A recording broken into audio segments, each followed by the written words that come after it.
we'll just start getting going. I'm a nurse. Is it the lights? Get the lights. Retired. Once retired. Is that easier to Yes. see without them or with them? What do you think when we go? Like primarily, like what kind of? I worked primarily Yeah. with older adults and did a lot Like of so? education and All right, thank you. We only showed that list. My last job. That's we show one square. Very exciting. Okay, awesome. Thank you for coming, everyone, to talk about urban forestry and public health. My name is Erica Holm. I'm the City of Lynn's Urban Forestry Fellow. I've been working in urban forestry in Boston for the past 5 years, and I came to Lynn in June to try to address our urban forest management. The urban forest is all of the woody vegetation in the city. So think street trees along the sidewalks, think trees in your front yard, trees in your backyard, trees that are in the Lynn woods. Those are part of Lynn's urban forest. And what people don't really always know is that they have huge impacts on our personal individual health, and then those effects, little by little, scale up to the whole population of people who live and also visit the city. So I have some slides, but then we can just get into a conversation, and I am recording because I was asked by a few people to share this out afterwards, so we'll see how that goes. So I think practicing gratitude is a part of health. I think it helps you through your day with mentally getting through the day. So practicing some gratitude, I have a bunch of slides saying thank you trees. And it's a little bit small on this screen, but I'm gonna spend some time talking about the benefits of trees. The Virginia Department of Forestry has done a really excellent job kind of promoting this hashtag here, healthy trees, healthy lives, and they've put it in kind of simpler terms. Sometimes you start talking to a scientist or a doctor and it's like the words just get out of control. There's jargon, there's things that don't quite add up. So I liked this from the Department of Forestry in Virginia, and I'll go through some of the icons on that would be your right side of the screen. So trees help with heart health. So spending time around trees will reduce stress-related hormones, cortisol. So spending time outside around trees in the shade, if it's summer, even around them during the winter, it will reduce your stress levels, which is really good for your heart health. Heart disease is a very much leading cause of death, actually, in some populations, certain vulnerable populations. So it's really good to have healthy hearts, and trees can help with that. Cleaner air. So who here likes to breathe? Anybody like breathing? Okay, we got hands. We got hands. So when we breathe, we are breathing in oxygen and we are breathing out carbon dioxide. Trees are breathing in carbon dioxide and they're breathing out oxygen. So we're just like a system of public health right here with the trees. Other plants do this too. The process is called photosynthesis. We don't even need to go there. We can just think about how we're breathing in reciprocity with the urban forest. So everything that we need to breathe in, they're breathing out and creating for us so that we can both keep breathing. So thank you, trees, for the clean air. Water quality. So trees have roots. I think sometimes it's easy for people to forget about certain parts of their body, like their lungs and their brain and their hearts. It's very easy to forget about tree roots, which is what provides life for the tree. Basically, to produce leaves, to do that breathing out of oxygen, trees need a solid root system that's under the ground. Now, when they have good space for those roots and when they're in the city rather than far away from the city, those roots will also trap the stormwater that's coming off of our roads, and they will filter that air. They'll also slow it down. So flooding and having these issues that seem kind of outside of your health, if you have a bunch of roots and a good root system in your city, you're actually going to be filtering air, slowing it down, drying it up when it needs to be dried up, and you're going to be kind of, they transpire as well, so there's going to be some water dynamics that do improve your public health. Improved water quality is also a big cost for cities to try to clean their water. You might be familiar with some of the projects going on now, like at Kings Beach. Like, yes, that's in the salt water, but they're coming up with these new technologies like the UV treatment to clean that water. Well, trees clean water with their roots as well. So imagine if we had, a few thousand more trees in the city of Lynn, we might not have to spend so much on these other solutions that use technologies to filter our water. So So thank you, trees, for the improved water quality. We like that. Improved health. So there is one thing that a lot of people don't know, and it's that when you get sick, if you have exposure to nature and nature gardens and healing gardens and the activity of forest bathing, which is just going out and being around trees, your healing time from other illnesses is expedited. So I can provide the links to this research if anyone's more interested, but you will heal faster from an injury from something else or from a chronic illness if you have nature exposure, and trees are a huge part of that. Improved quality of life. How many people here have lived on a street that has no trees and it feels kind of like a wasteland every day? Have you ever lived anywhere like that? Yeah, I have too. Have you ever seen a street that was lined with trees and nice garden yards and walked through there? Yeah, you can feel the difference, and it is a feeling, right? So when you walk down a street every day that has no nature exposure, there are very real ways where you could be walking down a tree-lined street, where you could be walking through a park to get to work. You could be riding your bike and getting that physical activity. But maybe if you have a street that has no trees, you'd be less likely to choose that action, and you'd be more likely to hop in your car so you can skip that wasteland part. I don't know many people who want to walk through an industrial site every single day. In Lynn, that is our reality in much of the southern part of the city. It is not enough to just have conservation areas in the northern part of the city that do draw thousands of visitors every year, the Lynn Woods. It's not enough. We need to have 3 trees within our physical site. So out your window, can you see 3 trees? Does your neighborhood have 30% tree canopy cover, which is the amount of the ground when viewed from above that would be shaded by the leaves of trees? And are you within 300 meters, I'm getting a little European with it, 300 meters of an accessible urban green space that you could play in or spend nature time in? That's the 300 rule. That is by Dr. Cecil Conendijk. He is a fantastic scientist, and he is a really big advocate of nature-based solutions. So that's when we use things like trees to solve other problems in the city. So I'm only through the left side of this picture. I haven't even touched the right side. So let's get into it. So healthy foods. How many people have ever eaten an apple? I want to see all those hands. So apples come from trees, peaches come from trees, almonds come from trees.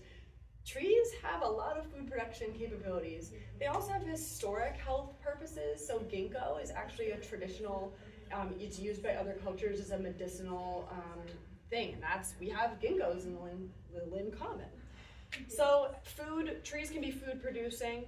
My favorite is actually American hazelnut. You can make hazelnut flour cookies out of that. I really love cookies. That's a little bit of a healthier cookie for you. Energy savings. So you'd be like, okay, is this really health, or are we talking about finances now? Well, financial burdens can be mentally taxing on your health, and that adds up over years. So if you have this combined, like, oh, it looks nice around here, but also I'm saving on my home heating, my home energy bill, and I'm not hot in my attic apartment, you actually experience better health because of those energy savings. And that brings me to reduced heat extremes. We're gonna talk about that a little bit later. I'm gonna show you some maps that show that the city of Lynn specifically has an urban heat problem that's much worse than other areas in our county, and I would say even in the country for our population. And the last one on here is that the trees can be a local wood source. So in terms of your health, if you are purchasing stuff from all across the globe, there's gonna be emissions. We're just gonna have more carbon dioxide than oxygen everywhere. If we can use some of our urban wood, there's this group called the Urban Wood Network, there's Urban Wood Economy. If we can use some of our natural resources locally, that will improve our public health because we will be taking many less steps to create things that we need here. So I do always like to mention urban wood, even though it feels farther away from public health than the actual oxygen production locally. So I wanted to just introduce the audience to the Vibrant Cities Lab. They have an entire page on trees and public health. So the links are in here. I'll send this presentation out. But basically, when trees die, human health takes a hit. That article in particular is about the emerald ash borer, an invasive insect that basically took out all of our ash trees, which was a very commonly planted street tree and public tree planted by municipalities all the way in the 80s, like back in that time period. So we're losing a lot of those trees because there is no cure for what the emerald ash borer does. We recently had a contract in the city of Lynn to remove ash trees in a neighborhood, and now that neighborhood is getting replanted through our urban forestry efforts, along with the residents' support for that in that neighborhood. And that's in Ward 1, that is Sheila's Way, where we had 35 ash trees out within a matter of weeks this year. And now we're putting them back with the help of the DCR Greening the Gateway Cities program. If you have low density of trees in your neighborhood, your childhood asthma rate is just likely to be higher. So a lot of people will say, oh, well, I have questions about trees and allergies and trees and asthma, like these trees are making it hard to breathe. It's actually the opposite. The trees are making it easier to breathe. Lower exposure to nature is exacerbating allergies to tree species that would have been native to this area that we have removed and lost exposure to. So children are less exposed to nature than ever at this time, and it can actually have really bad public health ramifications to kind of not be as in touch with nature as we once were as humans. And you know, the allergies is a whole discussion that we could get into if you guys really want to. I do not believe in when a resident comes up and says like, hey, I have allergies to this pollen, like it's really, can you remove this tree? I do believe in talking to that resident and actually believing them with what they're saying. They know their health best. If they are allergic to pollen, it is worth removing that tree and planting another tree species that they will not experience that reaction to. So not just saying like, oh, it is allergies or it isn't. We need to believe people about their health and meet them where they're at, and this is about public service. So I'm talking municipal urban forest management, municipal public health management. It makes a really good connection. And who knows, you may find someone who's not really interested in trees, but they're really interested in public health. How can I get more kids outside? There may be a kid that's really interested in trees, fruits, leaves, thinks the texture is cool, likes bugs, something like that. And you could start their career in public health through something like nature that they've experienced. So this website has tons of case studies. I highly recommend looking into it. This is actually another study by the US Forest Service. So this is a document that's out there that really gets into the numbers. I'm a qualitative person. I like to talk about feelings, vibes, overall trends. I don't like to fixate on a number and try to boost that number as high as you can. I think that does an injustice to the importance of each individual person, their experience. So I'm not about numbers, but this publication, you can dive into that a little bit more. And just some of the things it says on here is the statistics about children increasingly being disconnected from nature. They have studies on that. It'll report the numbers there. Walks in nature can improve your cognitive brain function. It's why when you think of, you know, people who may have been struggling with mental health from the past, they would actually go to a place and they would go on walks every day. That's often a part of rehab, is spending time in nature, because it's very, very effective for your brain. And then the availability of nearby parks can encourage physical activity. So if there's a park that's designed for walking on trails near your house, if you're bored one day, you might be like, what is there to do around my house? And you might see a trail, you might be able to go out and do that more regularly than if you live far from a park. And so here's a little bit of an interesting thing maybe for our public health workers in the room. There have been studies about models of how to fund both of these things together. Funding right now is extremely challenging. The City of Lynn has received some incredible grants, especially in the public health department, to address urban heat, which I promise we're going to talk about very shortly. But these projects are intertwined with other industries. Having an arborist around who can be like, yeah, that's totally going to work. This isn't going to make tree canopy for this long. This tree will grow faster. This tree will grow slower. We need to do these things now to have this type of goal. We can really work together on these grants. And it actually reduces the incidence of public health issues, which then saves both departments in terms of cost. That helps taxpayers, because if you have less people who are sick, you have less of a need to have these programs where you try to get people better. Preventative care, just like the dentist, is much better than and reactive care. Proactive care for ourselves and for trees is what we're thinking. So I have some links to that too. Now let's talk about heat, right? So it's hot sometimes. This map is Essex County. So Lynn is right down here, and you can see there's a big red blob right over us, right?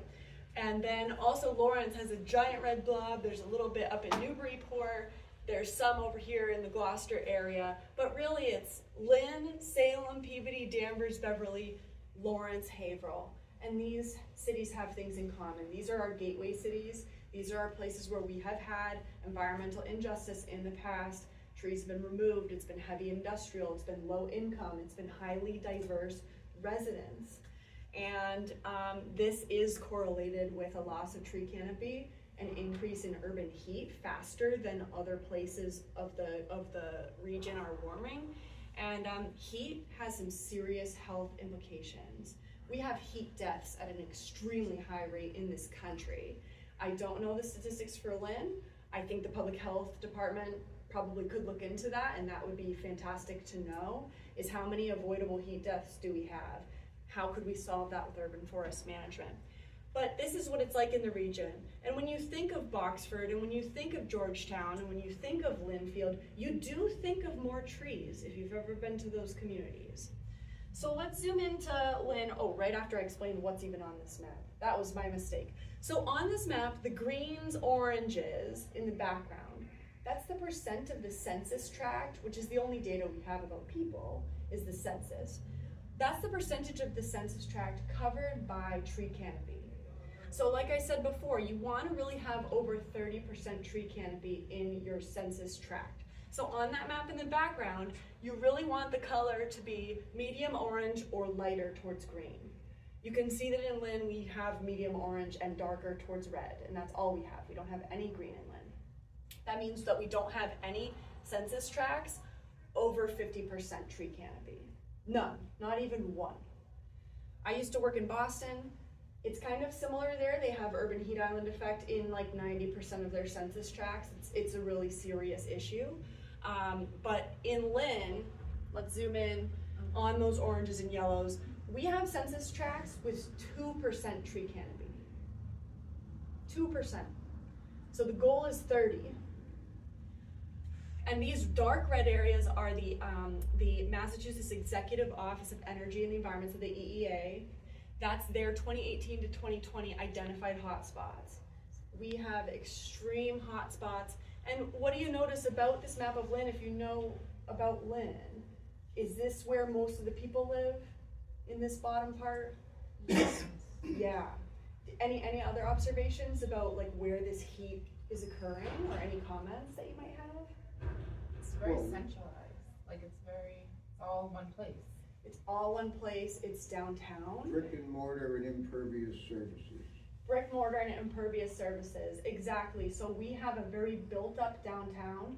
Some folks know of some extremely high profile tree removals that have occurred downtown. And tree replacements, we need to be replacing those trees in time to create tree canopy.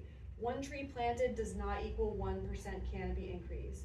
Percentages of canopy increase take years of targeted investment to create, because trees are living things. You have to treat them as though they have a living, functional, biological body as well, and we don't always have the resources to do that.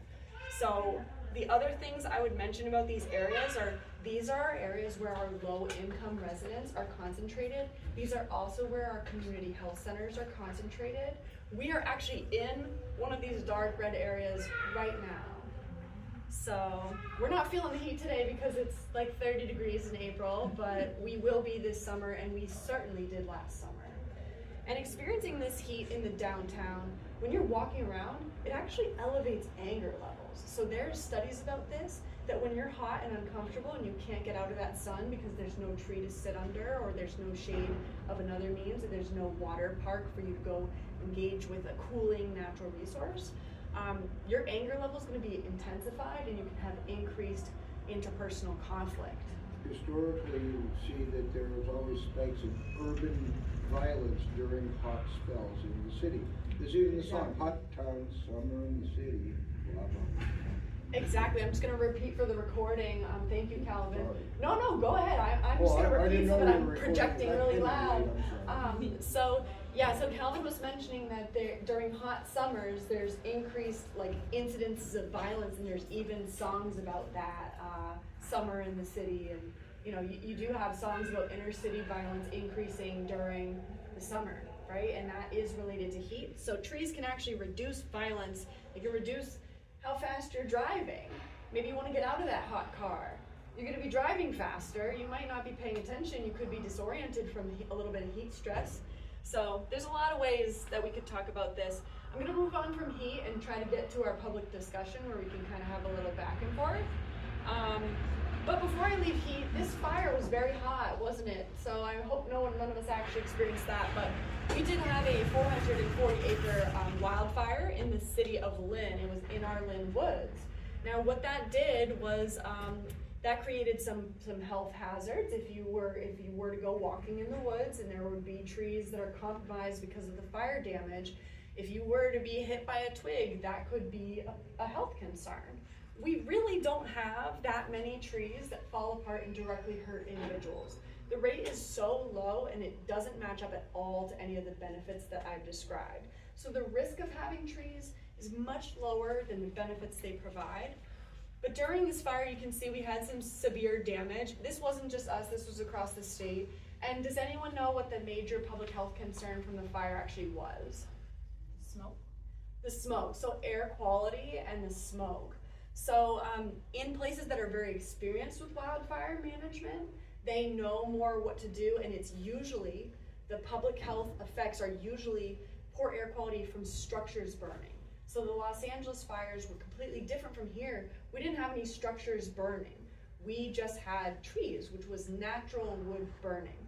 If we do have continued incidents of drought and more wildfires, air quality is what people are thinking of. They're not sure if breathing the air is okay or not. So what we did was we applied for a community wildfire protection plan. This would be a plan through the planning department if we were to be awarded the grant that would include things about what level of air pollution is the wildfire causing? Who is experiencing that?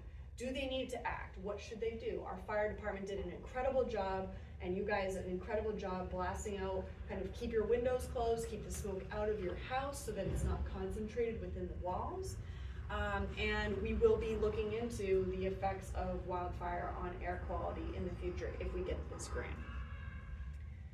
Now, I really wish she was here to present this herself, but I did have a young person, a 17-year-old student at Essex Tech, who completed a project on mental health and trees in the city of Lynn. I'm so proud of her, and Ava, if you're watching this, I'm so proud of you, girl. She did a project, she presented it to the planning department, where she actually wanted to make sure that when we plant our new trees, that we start planting those trees first in the areas where people are experiencing depression. Her friend or another colleague student of hers at Essex Tech, who was a senior in the arboriculture program, so he wanted to get into tree work and other things like that. He actually took his own life several years ago. His parents started a nonprofit called the Dirty Hands Project because he left a note behind that said, go out and enjoy nature, get your hands dirty, and plant more trees. So by the will of a student from this area, we have a nonprofit around that wants to plant more trees, wants to increase that nature connection, and Ava took it one step further and said, I think we should be planting trees and doing these types of projects where people are experiencing mental health crises.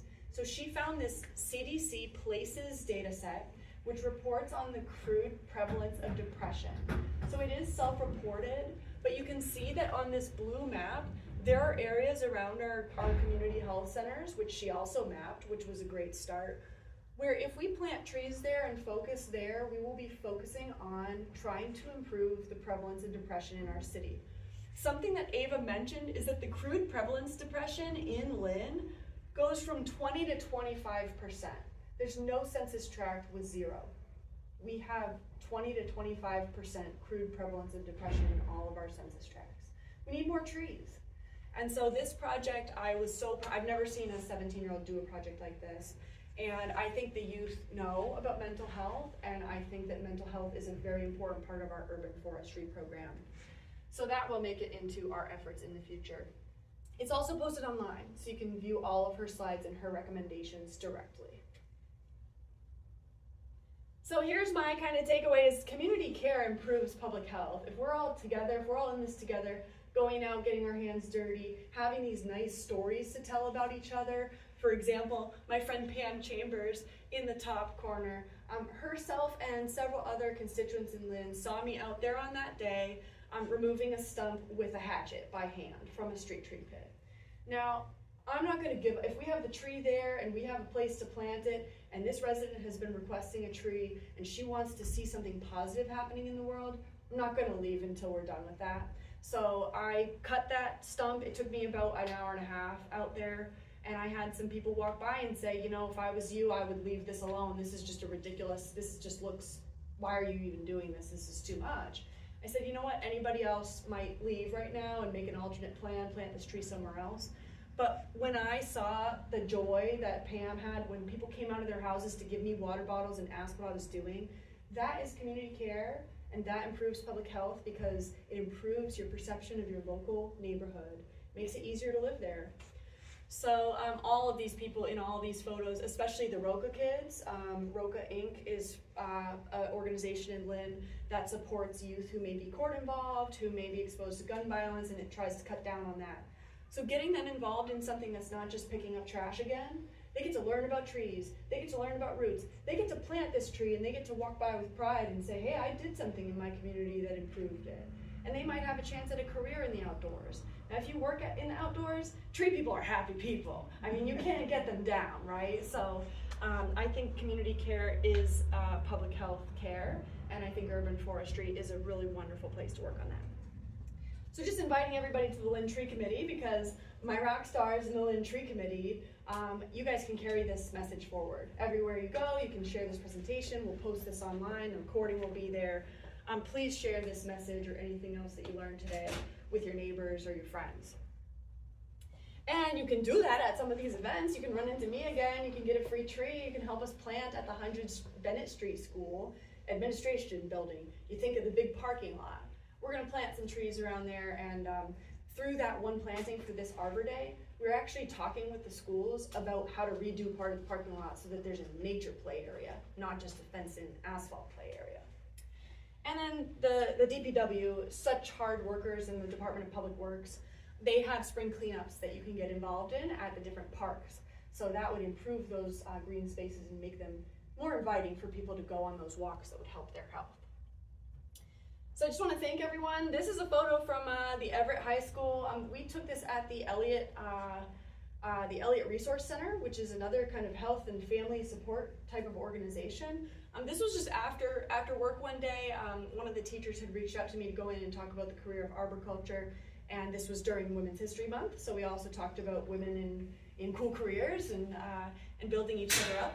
So, you know, I can go around and talk about a bunch of different subjects.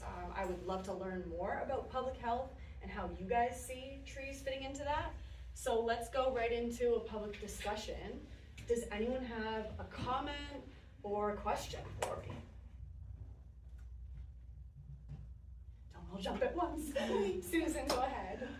It just struck me when you were talking about heat and the effect of heat on people, on people's emotions, getting angry, and physically, I think, when we're really angry and emotional, our own heat rises, and does that add to the heat island? What a wonderful observation. I'm just gonna sum it up really quick just in case the sound quality's gonna be terrible, but basically, does our own internal body temperature rising because we're experiencing heightened emotion, does that have effects? Yeah, so if you're really angry, you can picture that cartoon with the vein or the artery like pumping in the skull, like, I'm so mad. Yeah, so your internal body temperature can be higher. If you have pre-existing conditions, it can exacerbate it. One thing about health is that it's kind of holistic. So if you already have an underlying condition, you may not even know about it. If you're getting really angry, it's gonna be making your heart rate different. It's gonna be increasing that. It's gonna be increasing the temperature. And yeah, your brain, likes to be at a very certain temperature. So if it's hot out and you're getting really mad and you're sweating, you're losing water in your body, you're really in a bad spot, especially if you have heart disease, an underlying condition. If you are at risk of stroke, you may experience some more things. So, you know, what's the advice when someone's experiencing heat stroke? Even if you're just playing a sport, maybe you're not even mad, maybe you're losing, then you're mad, but maybe you're playing a sport, what's the first thing they usually do if you're out on a soccer field? They'll take you and sit you down under a tree in the shade, and they'll get you in close contact with the grass, which, like, if you can ever imagine, I'm imagining right now being sat down on the asphalt in the shade, but how different that feels from being sat down on the grass in the shade underneath a tree away from other people. That's actually how you cool birds down too when you work with wildlife. My background is in wildlife biology. If you have a bird that's in heat stress, you bring it away from other people, you bring it under the shade and protection of a shrub, and you kind of settle that whole situation down. So that's a really cool point. I've not been asked that before, but I do think that the heightened anger, the heightened uncomfortability of a really hot city, plus then you're kind of feeding that feedback loop of like, now I'm angry and my heart rate's going and my temple is bursting and you turn red and you can be at much greater, I think, risk for heat stroke and heat illness if you're in that. Good point. Any other questions or comments? I like the map you showed. I feel like, I mean, at least I was in a lot of shock seeing how red it was. And like the only part that was like semi not red was Lynn Woods. It explains a lot, especially with heightened emotions during the summer. I feel like ourselves are pretty stressed in the summer as well because it's so hot here. People are like, oh yeah, but you're on the first floor. I'm like, yeah, imagine how it is in the fourth floor and the third floor. So yeah, thank you for coming. Yeah, I'll go back to that slide as well, just because it is pretty striking. And now the US Census delineates these areas, right? It's somewhat arbitrary, except for when it's not. So this area up here that has 48% tree canopy cover, that has the Lynn Woods inside of it. So that's our most forested area. That block is so big because the census tracts, which is what this map is showing at the delineations in the background, census tracts are defined by how many people live in that spot. So we have some really tiny, and sorry, the heat islands, the heat hotspots are overlaid on top of it. So I can actually share with the public health department and with anyone who wants to know, I can share this map without the hotspots on there. You can see the real size. I could even put the streets on there so that people could, we could make a tool, we could make a story map where people could zoom into their street and say, okay, well, what percentage tree canopy cover, and am I in the hotspots? We could do that. That would be very easy. But some of these are really small down here. And so you're like, oh, well, this one's 2%, but it's only a little part of the city. Well, that's where all your people live. And, you know, we do care about the urban forest. We care about trees. But the main reason I care about trees is because future generations of people are going to be living here. Now, we can make choices now where we plant trees and then take care of them. It is quite an investment, but it's actually less of an investment than if you just plant trees and forget about them. It actually is cheaper and easier to maintain your trees throughout their life than to catch up to old problems of not managing them. It's just like the dentist, it's just like teeth, right? Like if you brush your teeth every day, you're not gonna have as many cavities and you're not gonna have to pay that bill at the dentist to get that filling. If you kinda miss here and there, you might have some fillings. If you don't have the ability to brush your teeth all the time or do that preventative care, which in terms of urban forestry, Lynn has not been able to do its urban forest management, so pruning, planting, inventory, canopy assessments. These are the things we haven't been able to do. We need some crowns. We need some implants. So we are at a different level here. And it's not for a lack of trying. We have a wonderful staff. The DPW tries their hardest to keep up with this. We have thousands and thousands of trees in the city. And does anyone know how many tree workers, tree crew leaders we have? Maybe 3. We have 1. We have 1. Is that They you? call it independent. No, it's not me. It's not me. His name is Ephraim. He's a fantastic crew leader and member. If he worked 7 days a week, 24/7, and got all of the overtime in the possible world, he would not be able to by himself catch up to the issues that we have. And that's just with being out there every day responding to constituent requests, right? So his life is very hard too. I do want to make a little statement about the mental health of arborists. So we have a very unique industry. It's a very hard job. Now, I sit behind a desk most of the time. Most tree workers are out in the field. A lot of people are looking at that tree crew and they're saying, why haven't you gotten to my request? I asked 4 years ago. And they're yelling at him, right? So they're having these interactions where they're like, the DPW isn't doing enough. We're mad. Let's take the money out of that department and put it somewhere else. And it's like, that can work. That's an opinion to have. But I like to educate people that that person who's working on your trees is working in the 4th most dangerous industry in the world. We have very high rates of fatalities from struck-bys, falls, and electrical contact. So the people who are trying to take care of the trees so that everyone can receive public health benefits, they're very often lost to the job. So I would just like to give a big shout out to our tree workers, our arborists, our tree crew, and anyone who helps with tree jobs, because usually they're just pulling from other staff to get this done at the level that we have now. So, sorry, I went too far into that, but a really good point that it's shocking how few trees and how little canopy cover we have here.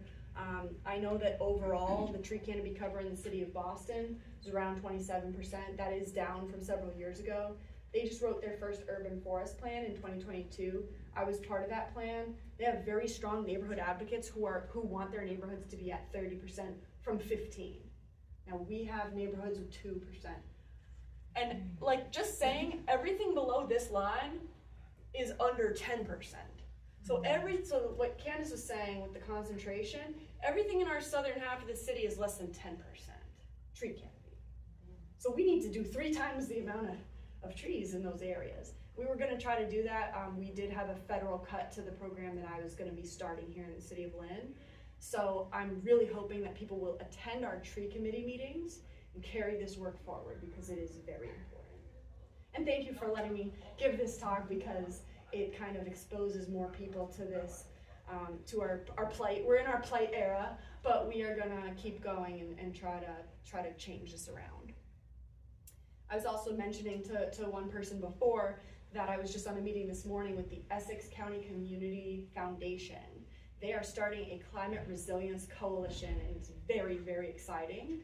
I think that if some folks from Lynn could join that and keep being upon that, especially from the public health department, it would be really eye-opening for the county level, and we could learn, like, well, what did some of these other communities, like Lawrence, they have Groundwork Lawrence there, they're doing a really good job, like, maintaining this urban forestry program outside of the city government, so then it can be public-private partnerships, things like that. So really excited by what I heard this morning there. They talked about heat, they talked about flooding, they talked about seawalls, they talked about energy.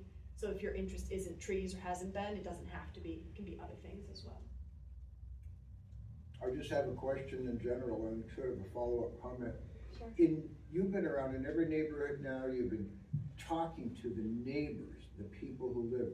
Have you had any percentage of people who are naysayers on, oh, you know, when you needs to plant trees? Absolutely. Because there's a town adjacent to us that you'll notice has a dearth of canopy, and when you try to encourage neighbors to, they say, no, we don't want it, they're too much work, we have to rake the leaves, and we'd rather pave over that lawn and park another car there for my son. Yes. So I'm just telling you, culturally, across the river, there's a whole community that just says, oh no, we don't need trees. So Yes. What are you hearing? It's a waste of money? I have heard a lot of cases where people will say it's a waste of money, the trees will take care of themselves. I don't like this tree, I don't want this tree. I have a book here called Racist Roots by Dr. Christine Carmichael, which explains some history in environmental justice.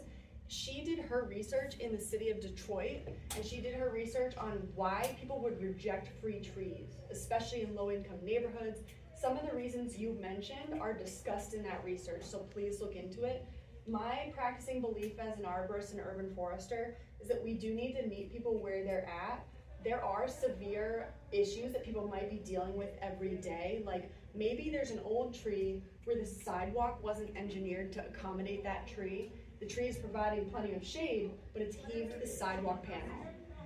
That is a tripping and falling hazard, especially for older residents of our communities who could be severely injured by a trip and fall.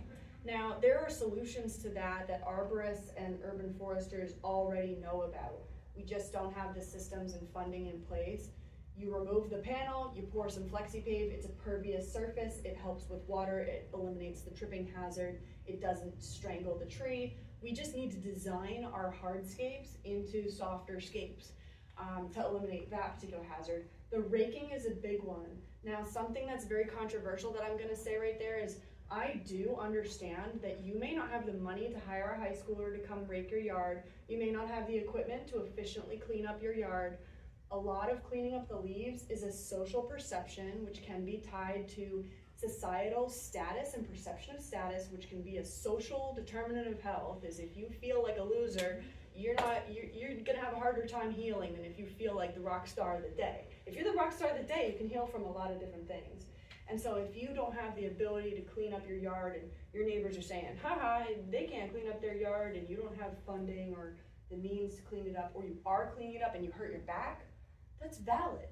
If a tree falls on your car and you can't get to work, that's gonna be a social determinant of health. Your health is going to take a hit from you not being able to provide for yourself.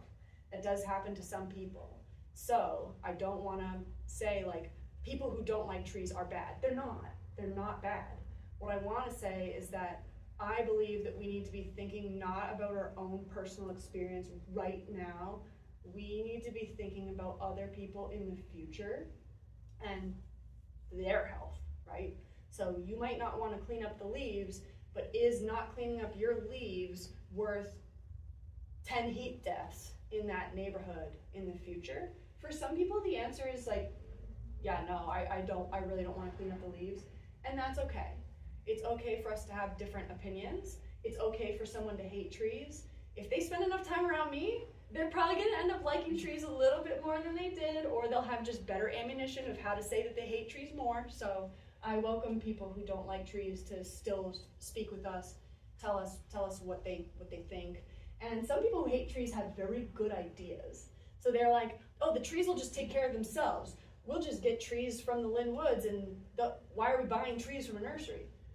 Well, there's an idea, but you do need someone to go transplant those trees from the Lynn Woods. You need to make sure it's legal to do so, and we need to establish a program. So you need people here who are willing to do that. And this is a little personal, but the people who have these jobs need to survive. Like, I can't afford to live in the city on volunteering with trees, right? So, you know, the defunding of my position here in Lynn, I'm very grateful for the appropriation of funds to keep me on until May. But the people who do this type of work and who can transmit this type of information, they do deserve to be paid for their knowledge. Not a whole lot. I'm not talking about a whole lot. We're not rich. Tree people aren't rich. But they're rich in other ways. They're rich in community connections. I've made a lot of friends here in Lynn. I was welcomed by a community to come here and start talking about this stuff. So, you know, that improved my public health. Even from moving from Boston up here, I felt so much better coming to a community where I really felt like this information was desired by the community. Last night in this very building, I was networking, and a prominent person with a very high education level poo-pooed the program, says, I heard they cut out the $500,000. Well, just for planting trees? I says, it was more than that. Good thing in the first 85 grand that they did manage to spend, there's the building blocks for the future to parse out different things. The inventory has been taken, the identification, the plan has been made, and it went into improving the sidewalks. They know exactly where all the trip hazards are for ADA compliance and liability for the city, blah, blah, blah. And where to put in the, by the way, those flexi things they put in now were made out of recycled ground up tires. It is recycled material. It's like the splash pads, and they take paintballs, so they can paint them green or whatever. But then as the tree grows, they're malleable, they just grow away. And then if they get too lumpy, just come and cut it. It's actually easy on the knees too, right? Because Yeah. they rate playgrounds for impact. So if this is a big idea, don't everybody run away. If we replace, instead of using concrete panels, like we could use pervious surfaces for sidewalks in a lot of cases, not every case, in a lot of cases around homes, we could be doing better materials. And concrete is actually responsible for a very high percentage of the carbon emissions globally. So I'm not a fan of concrete, but thank you, Calvin, for mentioning Well, what I that. did was I got them thinking. They had the look in their eyes like, you got my head scratching, like, oh, it was more than just Yes. planting trees. So it's always more than just planting trees. You know, Where so a lot I of explained what programs. it was, Thank inventory, you. talking about the future and public safety in so many realms, and then I mentioned health. This Thank is you. health. Exactly. Thank you so much, Calvin, for doing that, because I think a lot of people hear urban forestry and they think it's just about trees. The percentage that it's about trees is like nothing. It's about people, and it's about what does the community want to see in the future? How do we make that happen? If a community wanted all of its trees removed and it wanted to do something else, an urban forester would be the person coordinating the removals. So, you know, it's not a one or the other. It's like we need to understand what we need now and what future people need in their communities to be able to live. That's what it's about. You must know the exact quote, but I'm paraphrasing the one. It's what kind of person that plants a tree knowing that they themselves won't enjoy the shade? Exactly. That's a great quote. Best time to plant a tree was yesterday, and the next best time is today. Could you talk some about the work you've been doing with youth? And, Yes. I love the youth. Thank you so much. Did you have a second part to your question? No, your enthusiasm says it all. I love working with the youth. So I think a lot of times in urban forestry and in different projects, people say we want the youth to be a part of it. Let's set a number of youth and we'll just go and talk at them for a little bit. I want youth who are our future of our urban forest. Trees live long lifespans. Trees are supposed to live 100 years, 400 years. In cities, it's less because we're not giving them enough soil, we're not giving them the right environment. The tree has to survive the heat too. So trees are people too. Not quite, but you know, that's a one way to think of it. So the youth are gonna be the people who, if they never hear about urban forestry, which I was in natural resources, I didn't know urban forestry was a thing until 10 years ago. And I've been trained at a school for trees, but I didn't know urban forestry was important. If we even get one kid that turns this into a career that's fulfilling for them, that's incredible. And I want to talk a little bit about my colleague from Boston, Amara Chittenden. They are a fantastic individual. They are running the Boston Tree Alliance, which is a $3.6 million private land tree planting program in the city of Boston. I was part of the applications for that funding. That early career person is running the program. That's what I like to do. I like to come in, set the groundwork, let the youth carry it forward. They have good ideas. A number is not meaningful involvement. Talking at the youth and saying, oh, we attracted 20 youth to participate. What did that youth tell you to do, and did you do it? Did you listen to that young person? Did you believe that they could do something? Ava doesn't want to be an arborist. Ava wants to be a psychologist. So what did we do? We redid her resume. We did her project on trees and mental health. Ava's not going to have a problem getting a job in the future. That is a social determinant of public health. Can you get a job? Can you live your life? Can you have mentors around you? It's very important. So we were going to have 25 Lynn Public Schools students getting paid during school hours to come work with me in the planning department and receive the exact type of same type of mentorship in whatever field they want to work in. But we were going to put that little tree, that little green lens on it for the time that they were here. So, yeah. We'll still try to do it any way that we can. And if you all have youth interns, co-ops in the public health department, definitely sending them this presentation, I think that would just accomplish my hopes and dreams for it. Did that answer it? Yes, you did. All right. I keep looking at that woman behind you. Oh. Yeah, Florence Is that Nightingale. Florence? Yes. Yes. That What's is the Florence. band- What's the significance of the? It was I think it's covering. Halloween. Oh No, yeah, it was there was a Halloween. It was rip in it. Halloween, and there's like So a rip in the. It's so we put a really Band-Aid over it. there's She no needed a Band-Aid. significance other than the cardboard itself had torn a little, Oh, and yeah. we put a Band-Aid on. Well, you know, Thinking we can health. make this We're talking relevant. about health, and here's this. Here's Florence. Yeah, it's So, overseas. you know, one of you could tell the story of Florence if you want, but I'm gonna use the Band-Aid. I'm gonna take the Band-Aid. So, I was just at a CPR first aid AED training, and I was also just at an OSHA 10 certification training myself. That was so that the youth could get certifications. It takes 3 years of applied work to be able to even qualify to take the certified arborist test. So we can't get short-term youth certified as arborists, but what we can do is teach them a curriculum from the, I was using the Society of American Foresters Certified Urban Forester credential, their domain areas of learning, to form the curriculum for the youth. But we could get them OSHA 10 and we could get them first aid AED CPR, which would then make them agents as people who are going around the city doing urban forestry. That included Narcan training, that included CPR training, that included choking training, and it included a little bit of training about electrical hazards, cuts, stop the bleed, all that.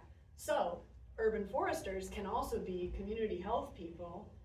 One more way that that's possible is that when I was here in Lynn working on the fire, right? So the fire department and the tree warden and the Lynn Woods Park Ranger, we all kind of talked together about like, well, what do we do? Can we reopen the park? Because reopening the park would allow people access to nature again faster.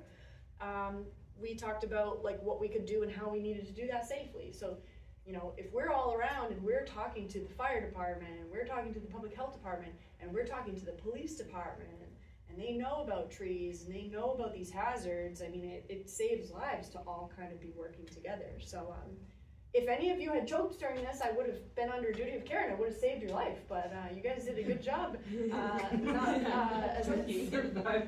guys survived the presentation, despite there not being a tree here. Who would think? All right, I'm gonna go stop my recording now, and then if we have stuff that we don't want to be recorded, we will.